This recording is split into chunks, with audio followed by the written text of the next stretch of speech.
khổ tầm bạc bệnh nhân bữa keo của khổ chê của có nhân hàng trầm đều lậu á của tiạc của ta là hạ ta là chú sơ huân niêm mà nhà sang nhà tàu máy thái à? sang tàu để để có âm bài tiạc để như lành cua nhỏ bài nhiều cua ui họ tiạc ra hết cô là chịu ăn cho cô là chắc mẹ nhớ gọi là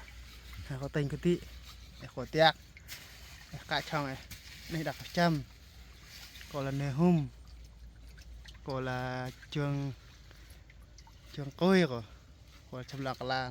càng có nào càng mà cái chẳng vợ một rồi niệm mẹ thẹo thì đó bảo tại nhân trong này học vợ đi thì đó tao tại vì thì tao tại nó tại kim lâm tao tại ở ngay nhất con tao và thực chiêng của và thực chiêng ấy thực chiêng bởi vì như là bữa là truy đó bảo ta